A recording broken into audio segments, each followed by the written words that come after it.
Sasa kuna vitu vingi sana ambavyo tunavifanya au tunavipuuzia, lakini vina madhara kwenye afya yetu ya akili pamoja na afya yetu ya mwili. Mara nyingi utatusikia tunazungumzia vitu kama vile lishe, vitu kama mazoezi na muda wa kupumzika pia. Lakini kuna vitu vingine ambavyo ni vya muhimu pia ambavyo vinaweza vikaathiri afya yako ya akili pamoja na afya yako ya mwili. Leo tutaenda kuangalia vitu hivi na ni namna gani ambavyo unaweza kuvimaximize kwenye maisha yako ili uwe na afya bora.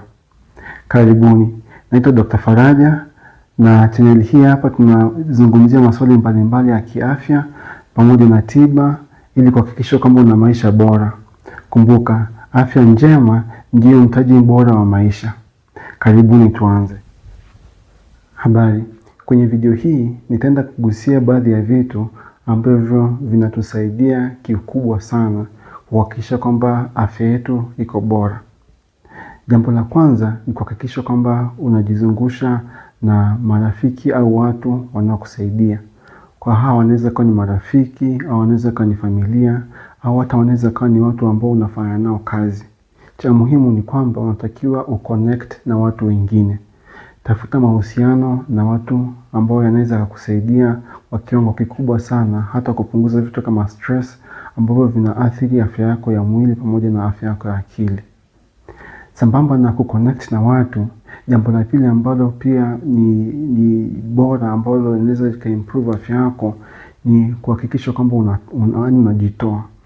Watu ambao wanatafuta opportunities za kutoa, either kutoa fedha ama kutoa hata muda kusaidia watu wengine, generally wana afya bora zaidi.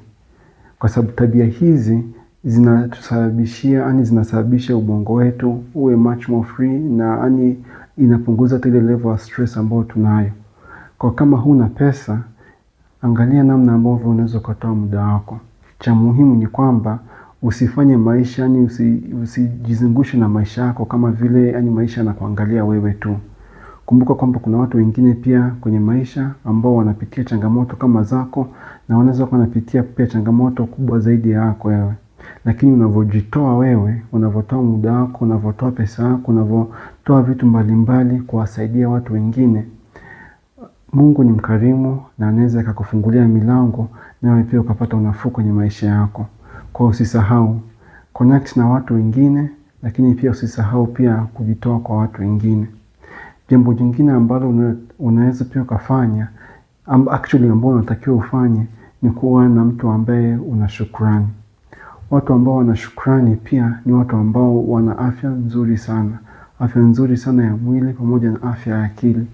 Watu ambao wananung'unika kila wakati au kwa wakati mwingi, kiwango chao cha ubora wa maisha kinapungua. Ni watu ambao hawana furaha, ni watu ambao maisha yao yanaishi kwa stress, na mara nyingi ni watu ambao unakuta wanapata magonjwa sugu kama vile shinikizo la damu pamoja na magonjwa kama vile kisukari. Lakini ukiwa ni mtu ambaye unaishi kwa maisha ya shukrani, kila kitu unakiona kama ni shukrani, unakuwa ni mtu ambaye unakuwa na afya bora zaidi. Jambo jingine ambalo pia unaweza kunafanya ili kuboresha afya yako ni jaribu kuishi kwa wakati. Nikisema kuishi kwa wakati, kuna watu wengi sana ambao wanaishi maisha yao wakijutia au wakikumbukia maisha ya zamani, na wanaishi pia wakiwa na wasiwasi au wakiwa na anticipation ya siku zinazokuja, na hivyo wanasahau kuishi kwa wakati. Wanasahau kwamba leo inatakiwa ifurahiwe, leo pia ni siku ambayo inatakiwa izingatiwe. Kuna mstari kwenye Biblia ambao unasema kwamba achilia kesho ijali, acha kesho ijihangaikie yenyewe. Kwa sababu hapo tunapojaribu kuambiwa ni kwamba leo ni siku ambayo unatakiwa uiangalie, leo ni siku ambayo unatakiwa uifurahie. Kwa hiyo kama kulikuwa na changamoto ulizokuwa nazo au kuna vitu ambavyo hukuvifanya vizuri zamani imeshapita, achana nayo. Kama kuna vitu ambavyo unavitegemea kwa siku za usoni, usiishi kwenye anticipation au usiishi kwenye anxiety ya vitu vinavyokuja. Jaribu kuishi kwenye leo. Haimaanishi kwamba usipange maisha, haimaanishi kwamba upate muda wa kutafakari nini utakachokifanya kesho. Panga muda wako vizuri, panga maisha yako vizuri, lakini usiishi kwenye anxiety ya siku zinazokuja. Jaribu kupata muda wa kukaa siku ya leo. Sambamba na hii, kuna watu wengi sana ambao kwenye siku ya leo wanakaa sana kwenye mitandao ya jamii, na hivyo wanapoteza kuangalia jambo ani mambo yanayoendelea. Kuna mfano ambao nilipewa,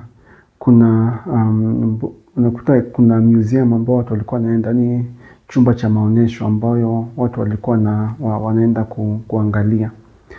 Sasa chumba hiki cha maonyesho ni chumba kikubwa, na watu walikuwa wanapewa kama tablet pamoja na headphone ambayo ilikuwa inawasaidia kuangalia mazingira hayo.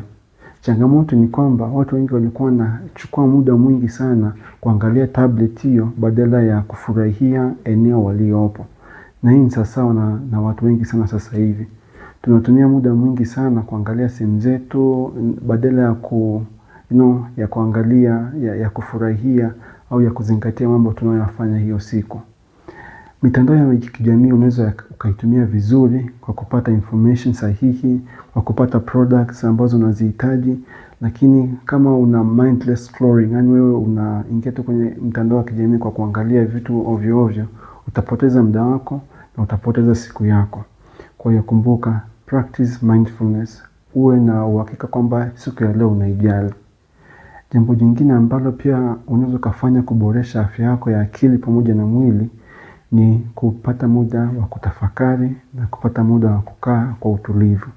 Hii inasaidia sana kupunguza msongo wa mawazo ambao pia inaathiri not only afya yetu ya akili, lakini pia inaathiri afya yetu.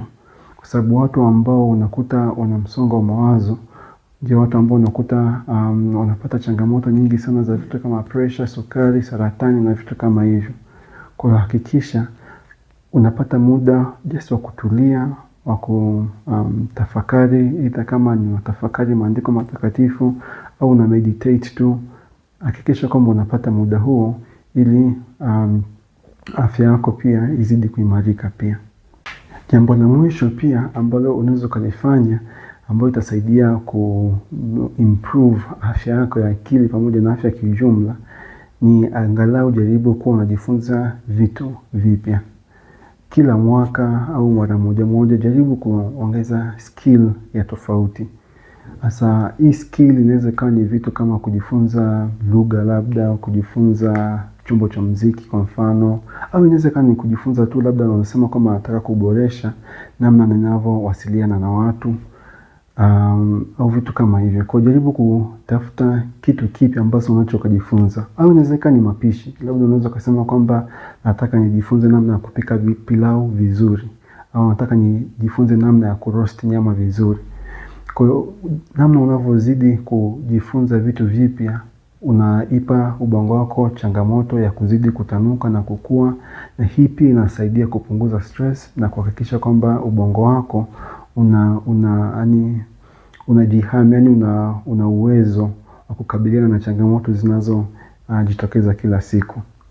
Niambie kwenye comments ni vitu gani ambavyo unafanya ambavyo vinakusaidia kuimprove afya yako ya akili pamoja na afya ya mwili pia. Usisahau kulike video hii, subscribe na share ili tujifunze kutoka pamoja. Kumbuka, tafuta vitu vipya vya kufanya, tafuta watu wa kuconnect nao, wa ku have good times. Maisha sio ya changamoto tu kila siku. Asanteni.